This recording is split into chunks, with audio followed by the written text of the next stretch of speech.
Need for Speed Unbound is my first contact with Need for Speed in over 15 years, and as of the making of this video, is available to play right now on Game Pass or EA Play. We're taking a look on Xbox Series S. Before we get into the video, here's where I stand with the Need for Speed series. As a kid, I played Underground, Underground 2, Most Wanted and Carbon. Searching the deep recesses of my memory tells me that Carbon was my favourite. The point is that I'm coming to Need for Speed Unbound fresh-faced and bushy-tailed. We cover a new game every single week, so if you like what we do here, make sure to subscribe. And with that, let's kick this off and let you know if Need for Speed Unbound is worth your time.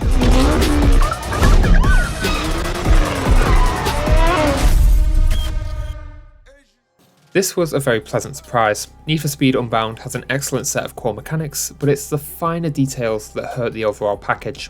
The crux here is risk versus reward. The more you race, the higher your heat level rises, and if you get busted, you lose all of your accumulated cash, and time moves forward. This central system is a great foundation, and manages to keep the gameplay nice and diverse. Races and events are pretty standard. Drive around circuits, do some drifts, break some things. The flow is broken up when the cops crash the party, and I really like that when you start out, you'll actually have a bit of trouble consistently placing first. There is some great tangible progression, and it feels like you're an up-and-coming street racer working your way through the ranks. Car handling is a bit of a mixed bag. I honestly think that the opening set is a bit too slow, drifting feels clunky, and actually catching up is a task and a half. However, once you start getting your hands on some faster cars, the game starts to feel a lot better. Nitrous has an interesting risk versus reward system built around it. The deal here is that you have a regular old boost bar and a bonus boost bar. The better you drive, the more bonus boost you build up, but you have to think on the fly, because if you break your combo and don't use your extra boost,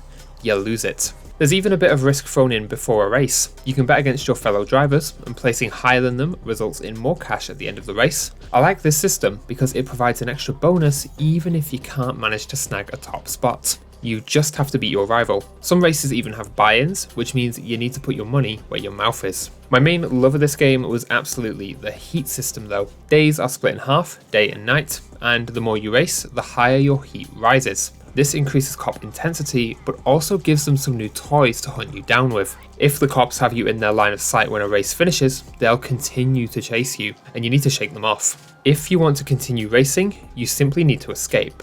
On lower heats, this is pitifully easy, but on the higher heats, things can get pretty tense. The ever-present threat of getting busted and losing everything you've earned always looms. Or you can drive to a safe house. This removes your heat level, but also progresses the day and banks your cash. Once here, you can buy and sell cars, customize them with an absolutely insane amount of visual and performance upgrades, and even customize your character.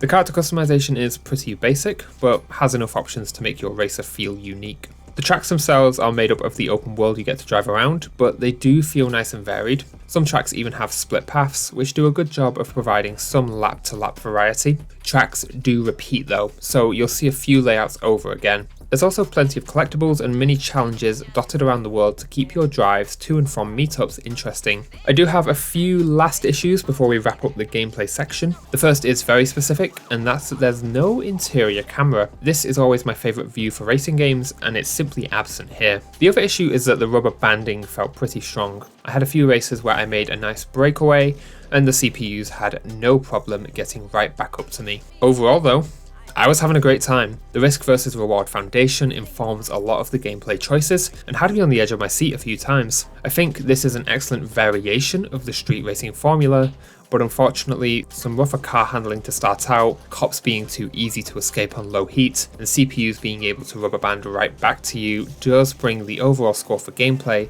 down to a respectable 4 out of 5.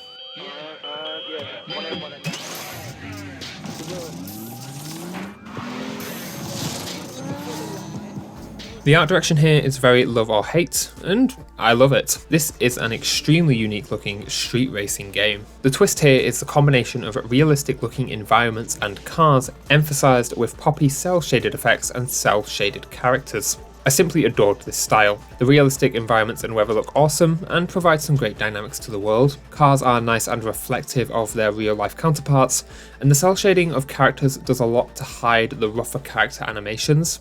The effects were easily my favourite part. I'm talking about the insane amount of drift smoke, emphasised drafting lines, wings when you take to the skies, and the extra flair added to crashes. The sheer amount of customisation also helps with keeping things fresh and fitting for your ride. The presentation of races and events is also just super sleek. With poppy effects and large text, there was a lot of care taken to make races feel cool, and I think they nailed it. In-game UI is nice and clear. It's always super simple to see all of the information you need in a race, but the garage UI is pretty rough. Trying to navigate these white dots while customizing your car is a bit of a nightmare. Car environment and effects sound design is pretty good. Cars sound loud and fast, the police sound like a force, and crashing sounds like a train wreck. There's even some nice visual damage to boot. The soundtrack is a mix of original score and licensed songs. I think the original score is just fine. It adds to the ambience but doesn't elevate it. As for the licensed tracks, I hated them. This just isn't my kind of music. I'm far more Baby Driver than Fast and Furious, if that makes sense. An option to import my own songs for the radio would have gone a long way. Personal music taste aside though, the tracks featured in the game do fit the theme. As with gameplay, I've got some problems, but I think there is a clear art direction vision here, and for the most part, it's executed very well. Love it or hate it, it's definitely unique, and we're giving it a 4 out of 5.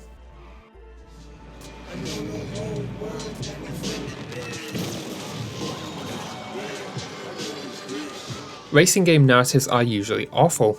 Need for Speed Unbound is nothing special, but it did do a few things right. I really did love the opening of the game in terms of narrative gameplay link. It does a great job of using the gameplay to set up the narrative stakes, and kicks off the game with some nice motivation. It's nothing insane, but it did get me caring. Unfortunately, the majority of the cast are pretty annoying, always talking about how cool they are at street racing and pretending to be cool. Except Rydell. Stay cool, Rydell, you beautiful man. The risk versus reward gameplay systems also do a decent job at creating some dynamic narrative moments. High heat cop chases will inevitably end up with some memorable moments sprinkled in, and when you bet against racers in races, they'll kind of taunt you and laugh at you if they beat you, or be annoyed if you win. Overall, the narrative here is actually pretty balanced. It's doing a good job of supporting gameplay and generating the odd water cooler moments, but is unfortunately brought down by being a bit basic and having an annoying cast of characters. This is a solid 3 out of 5.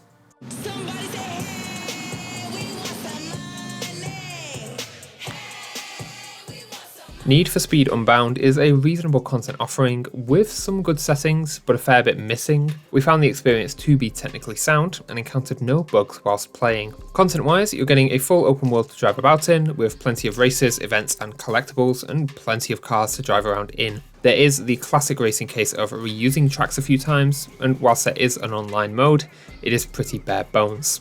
There is the classic racing game case of reusing a few tracks, and whilst there is an online mode, it is pretty bare bones. Settings are a bit of a mixed bag. The accessibility menu lumps in some unique settings alongside relevant settings from other categories. This is a great quality of life. Exclusive accessibility settings include the following. Menu narration can be enabled but not tweaked. Subtitles can be turned on and have further settings for colour combinations, text size and background opacity. There is no subtitle preview. Here's the rest of the settings in their base categories. You can set the game difficulty, and each has a nice description of what it changes. Minimap, crossplay and speedometer can be toggled. Multiplayer time of day can be adjusted. You can switch the gearbox between automatic and manual, and toggle auto reverse for manual.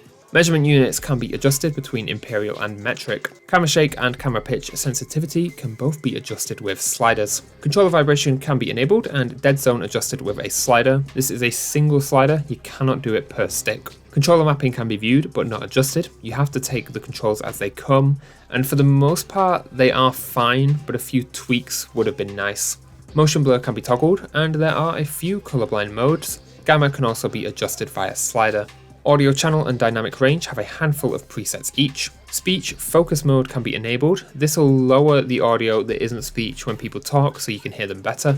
There are audio sliders for master, music, garage music, event music, open world music and pursuit music. You can also choose how often music plays in free roam. There are further audio sliders for car, speech, effects, UI and cop scanner volume. You can enable voice chat and adjust volume. You can toggle usage sharing, your visibility in searches and auto sign in. Chat wheel can be customized, enabled or disabled, and message sound can be toggled. Overall, this is a pretty solid array of settings, but there are a lot of control tweaks missing, especially the likes of remappable controls, handling adjustments, and sensitivity tweaks. Whilst settings also have descriptions of what they do, visual settings like subtitle previews and colorblind examples don't have images, so you'll need to do a bit of back and forth for some of these tweaks. Overall though, there's not any massive disasters here. The content is solid, if a little bare in places, and the settings are good, even if there are some tweaks missing. This is solidly above average overall, and gets a 4 out of 5.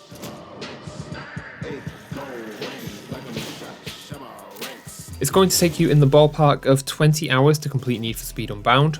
For a racing game, this is veering a little on the longer end and could risk getting repetitive. It is, however, nice and easy to break up the game into different session lengths. Races never exceed 5 minutes, and the world map doesn't take very long to traverse.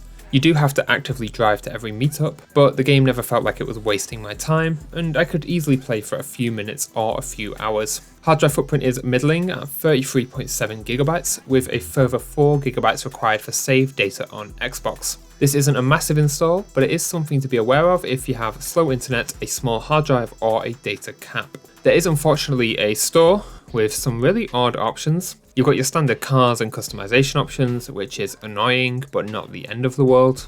But you also have the option to pay to show all of the collectibles on the map. I always despise these game skipping microtransactions a lot more than cosmetics. If you feel the need to ask players to pay to not play your game, you're doing something incredibly wrong. So, overall, commitment is a bit of a mixed bag. Need for Speed Unbound is a bit long, possibly a bit repetitive, but is nice and easy to fit into any amount of free time. The hard drive footprint is middling, and yet again, we're seeing additional cosmetic and game skipping purchases in what was initially a full-priced premium game. Overall, this is getting an average 3 out of 5 on our commitment scale.